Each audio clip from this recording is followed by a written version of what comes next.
Hey everybody, it's Jason Blaha here, and one of the questions that came up in the video that I did yesterday about fiber to carb ratio, someone said, well, should we have a different sugar to fiber ratio? Does it matter? And it made me realize it's something that people need to understand.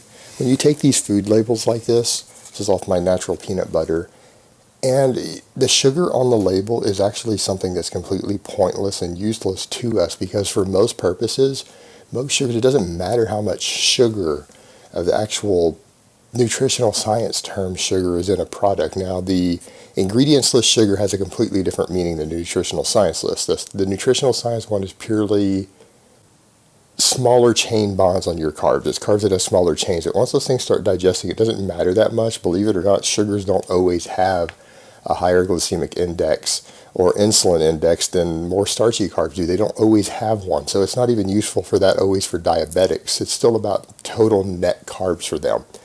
And yeah, having fiber on here is important, but it would probably be more helpful if they broke it down to soluble versus insoluble. And they took the sugar off here because, for example, this one has 6 total grams of carbs per serving, 2 grams of fiber, so we only have 4 grams of normally digestible carbs that can convert into sugars into your bloodstream, and 3 grams of that are sugar. So it's like 1 gram of starchy carbs, 3 grams of sugar, but it doesn't tell us anything useful because you know why?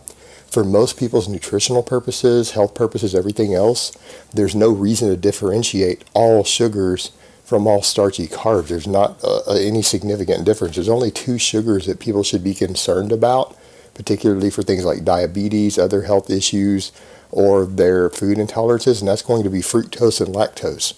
We don't know what that 3 grams of sugar on there represents. It doesn't tell us anything of is it either type of sugar that we should be concerned about? How much of those are in there? It doesn't tell us anything.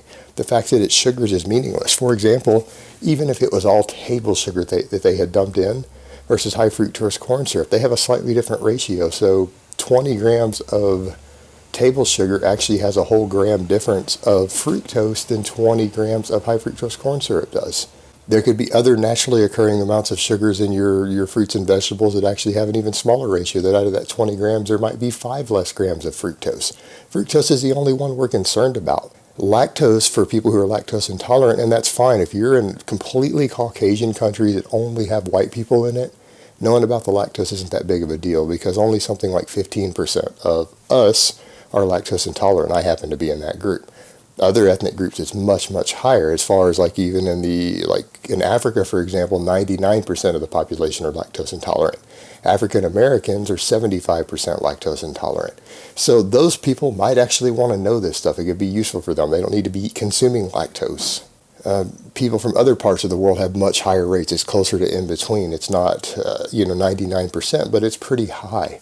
And so things like lactose, that would be the only other sugar that we would be concerned about. And fructose is the big one that you really, really need to know about. Fructose is the one sugar that people at risk for diabetes, cardiovascular disease, liver disease, things like that, that is the one that people need to know about, but they don't separate it. So you don't know what that 3 grams of sugar represents. Just like when you see 20 or 30 grams on a container, you have to estimate the only one that you're worried about, because the rest of them don't matter. So the way they do these labels has nothing to do with what we know about current nutritional science, and it's really a silly label, and people worried about that sugar without worrying about the types of sugar is really of no value, and it has no meaning on the label. And that's something that people need to understand. So the amount of sugar in your diet isn't relevant. It's only the 2 sugars that anyone should be concerned about that's relevant. The rest of the other sugars could all be counted as just regular carbs for you. Glucose-based ones, that's just regular carbs. There's no reason for you to differentiate that in your diet. How fast you'll absorb them is the other types, it's going to be dictated by how much fiber's in your diet, not the fact that it's sugar. All right, guys, but that's really all I have to say on that today. I hope it's been informative, and I will talk to you guys next time.